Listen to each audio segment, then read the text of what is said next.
kaeling rumingkang di bumi alam namun kasasalam teh nafsu nu mata kaduhu badan anu katon Tuhan.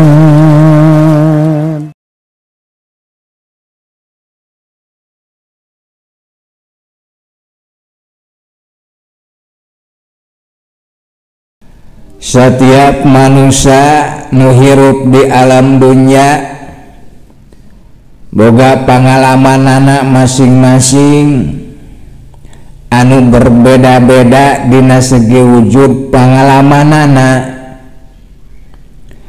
Tapi lamun secara garis besarna aya dua perkara anu pasti kaalaman ku sakabeh manusia nu hirup di alam dunya anu ku istilah disebut al-ato jeung al-mana. Ari al-ato nyaeta perkara anu tumiba ka diri anjeun anu saluyu jeung pangharepan anjeun. Sedengkeun ari al-mana nyaeta perkara anu tumiba ka diri anjeun anu sulaya jeung pangharepan anjeun. Setiap jalma pasti ngalaman kana eta dua perkara nyaeta anu disebut al-ato jeung al-mana. Sabab dina dua nana aya isyarah keur manusia di antarana nyaeta jadi alamat, jadi ciri, jadi bukti anu nyata tina kamahaanana Gusti Allah. Hartina eta dua nana bisa jadi jalan pikeun manusia keur mengenal ka Gusti Allah, pikeun makrifat ka Gusti Allah. Fa idza a'toka fa'lam annahu talibuka an tashhada durrahu alaika fata'dumu mahabbatuka fihi wa yasdadu sauquka ilaihi wa yaksuru sukruka fayasdadu naimuka.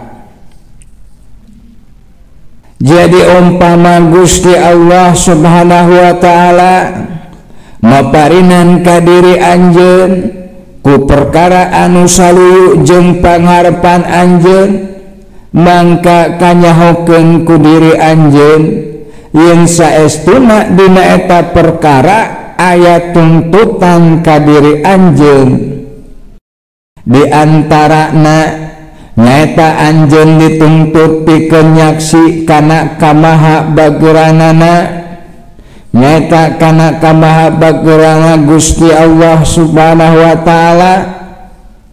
Tuluy lamun anjeun geus bisa nyaksi kadinya, tidinyalah bakal tumbuh mahabbah anjeun ka Gusti Allah, tidinyalah bakal tumbuh rasa mika cinta ka Gusti Allah, jeung bakal bertambah rasa rindu anjeun ka Gusti Allah, jeung bakal meningkat rasa syukur anjeun ka Gusti Allah. Anu kadituna berakibat alus ka diri anjeun, di antarana nyaeta nikmat anjeun bakal ditambah. Salianti kitu mangka bertambahlah kualitas ibadah anjeun ka Gusti Allah. Sabab nu tadina mah saacan anjeun nyaksi ka palebadinya, anjeun ibadah ka Gusti Allah teh didorong ku pangabutuh dunya misalna. Sedengkeun ari ayeuna mah lain didorong ku pangabutuh dunya, tapi didorong ku rasa cinta, rasa rindu jeung rasa syukur ka Gusti Allah. Sabab ku anjeun geus katohyan, sabab ku anjeun geus kabuktian, jeung sabab ku anjeun geus karasa nyatana kaalaman hal-halna ngeunaan kamahaanana Gusti Allah nyaeta maha bagurna Gusti Allah anu nyata teh diantarana nyaeta di mana terjadi perkara-perkara anu saluyu jeung pangharepan. Ta eta perkara nyaeta cara menyikapi, cara memandang, cara yang harapan perkara anu saluyu jeung pangharepan anu samodel kitu teh eta jadi sebagian perkara anu ngabedakeun antara jalma awam jeung jalma nu makrifat ka Allah. Artina ari jalma nu makrifat ka Gusti Allah na ibadahna ka Gusti Allah teh lain karena kasusah, lain karena fadilah, tapi karena mahabbah. Eta sabagian tina hasil makrifatna, sabab moal timbul mahabbah tanpa makrifat. Mun ceuk paribasa teh mah tak kenal maka tak cinta. Jadi timbul namika cinta ka Gusti Allah teh mimitina tina mengenal, tina makrifat ka Gusti Allah. Jadi nalika menang perkara anu saluyu jeung pangharepan anjeun saperti anu rupana barang dunya, mangka nu katingali ku pandangan hate anjeun mah lain barangna, lain dunyana, lain perkarana, lain nikmatna, tapi kamahabageranana Gusti Allah. Itu jadi mun ujang menang perkara anu saluyu jeung pangharepan tatina eta kajadian nu katingali ku ujang mah lain satapa-tapa perkarana, lain satapa-tapa saluyuna, tapi bersamaan dengan eta hate ujang nyaksi yen ieu teh jadi bukti nyata tina kamahabageranana Gusti Allah ka diri ujang gitu.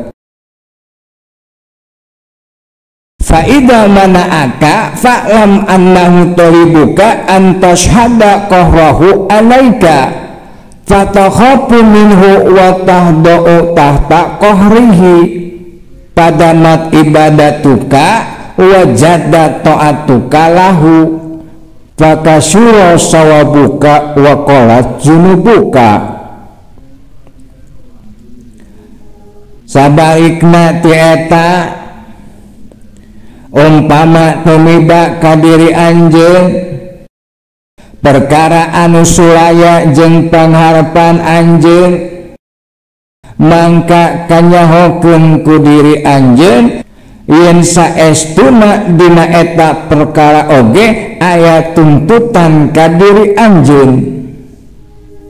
Nu dituntut ka diri anjeun dina eta perkara teh nyaeta anjeun nyaksi kana qohriyahna Gusti Allah.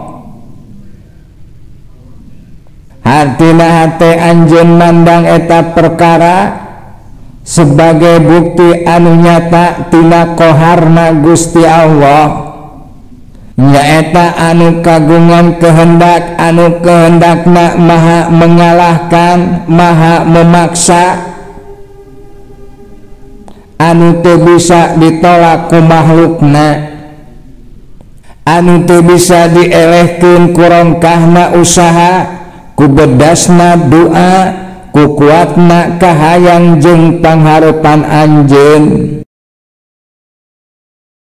Mun anjeun geus nyaksi nepi ka dinya dina perkara anu sulaya jeung pangharepan, mangka ti dinya bakal lahir khauf tina diri anjeun, nyaeta rasa gentar kana kakoharanana Gusti Allah, sehingga anjeun jadi jalma anu tunduk di bawah kamahaanana Gusti Allah subhanahu wa ta'ala.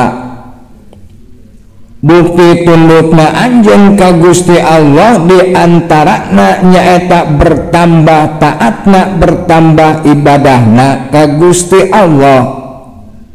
sehingga tina perkara anu sulaya jeung pangharepan anjeun meunang loba ganjaran, boh ganjaran dunya, boh ganjaran akhirat. Jadi ari jalma anu maripat ka Gusti Allah mah tina perkara anu saluyu jeung pangharepan manehna meunang tambahan nikmat, sabab tambah cinta, tambah rindu jeung tambah syukurna, sehingga meningkat kualitas ibadahna, meningkat syukurna anu ngakibatkeun ditambah nikmatna.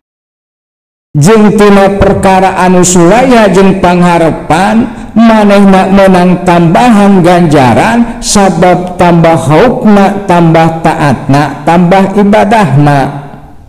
Mata kerjana anu makrifat mah eueuh rugina, boh dina perkara anu saluyu jeung pangharepan, boh dina perkara anu sulaya jeung pangharepan, duanana menang kahadean, duanana menang ganjaran, duanana menang kauntungan.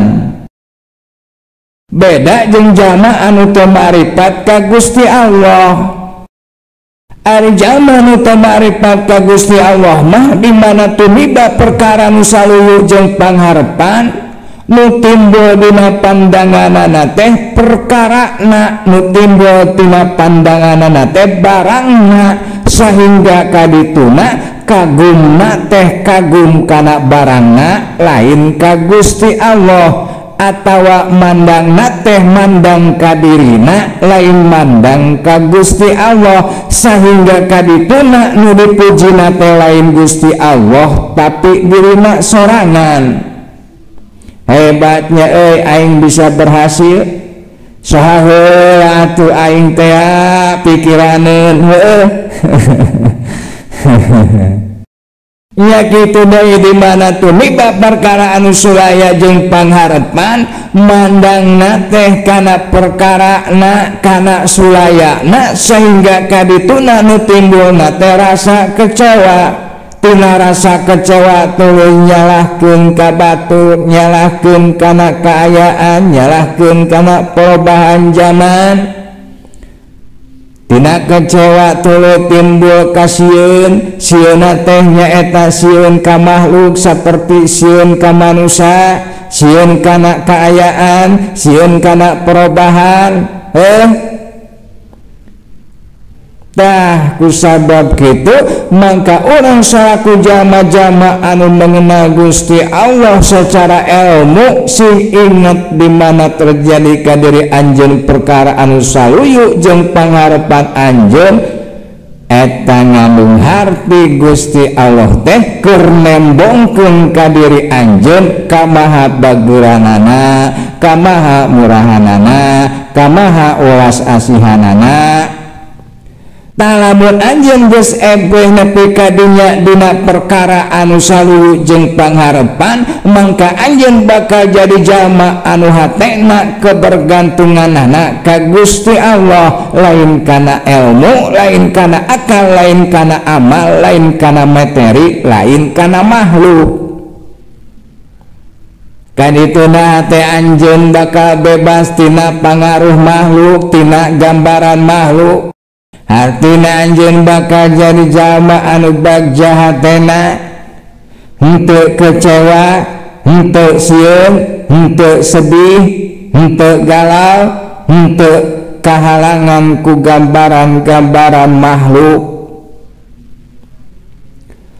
Sabalikna ti eta di mana tumiba perkara anu sulaya jeung pangharepan anjeun eta ngandung harti yen saestuna Gusti Allah keur nembongkeun ka diri anjeun kajabaranana, kakoharanana, kajalalanana.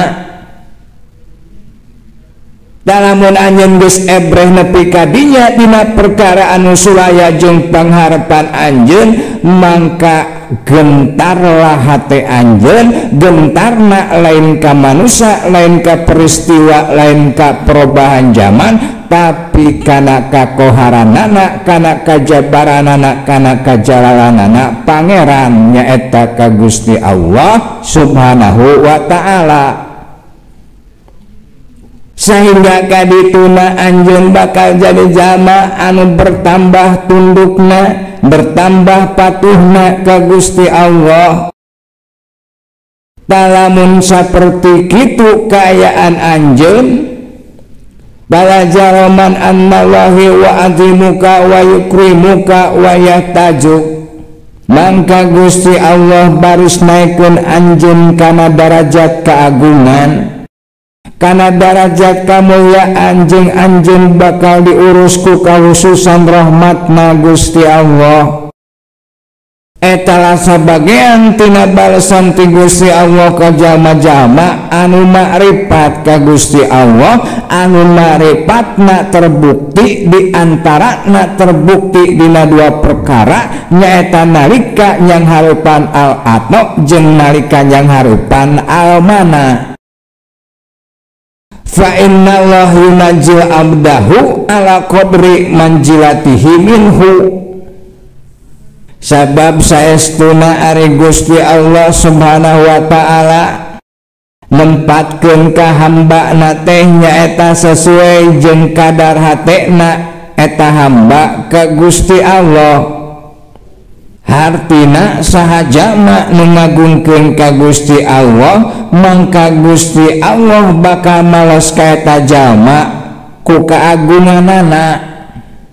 Hartina jalma nu ngagungkeun ka Gusti Allah bakal menang keagungan ti Gusti Allah. Jadi mun hirup hayang karasangeunna nu pangheulana kudu disorang ku anjeun teh nyaeta ngamakripatkeun diri ka Gusti Allah. Sabab hanya jalma nu makrifat ka Gusti Allah anu menang kauntungan tina sakabeh kaayaan, tina sakabeh kajadian, tina sakabeh perkara anu tumiba ka dirina, tina perkara anu saluyu jeung pangharepanana manehna menang kauntungan, jeung tina perkara nu sulaya jeung pangharepanana manehna oge menang kauntungan. Etalah nu disebut jalma anu beruntung. Ta eta dina permulaanana. Tuluy engke kadituna salianti bakal kaasup kana golongan jalma-jalma anu beruntung, jalma nu makrifat ka Gusti Allah mah bakal kaasup kana golongan jalma-jalma anu istimewa, anu menang kaistimewaan ti Gusti Allah. Di antara kaistimewaanana numutkeun ka saurang ti sabagean para ulama ahli ma'rifatullah, innallaha yu'til arifa muwaffaqata mayurid, saestuna Gusti Allah nyubadanan kana naon anu dipikarep ku jalma anu makrifat ka anjeunna. Urusan-urusan anu nalika disangharepan ku jalma-jalma musyrik, ku jalma-jalma fasik, ku jalma-jalma munafik mah teu cumpon, tapi nalika disangharepan ku jalma nu makrifat mah jadi cumpon. Anu nalika ku batur mah hese, ku batur mah berat, ku batur mah gagal, sedengkeun ku jalma anu makrifat ka Gusti Allah mah nu hese jadi gampang, nu berat jadi hampang, nu gagal jadi sukses. Sabab eta jalma geus meunang kaistimewaan ti Gusti Allah. Di antara kaistimewaanana nyaeta Gusti Allah marengan ka manehna ku ijabahna. Ngan ari jalma nu makrifat mah adabna ka Gusti Allah kacibaluhurna, tementang-mentang geus meunang kaistimewaan. Di antarana kaistimewaanana nyaeta naon wae anu dipikarepna dicumponan, naon wae anu dideheusna diijabah ku Gusti Allah. Teku pedah kitu teu sagala dipenta kawas ujang.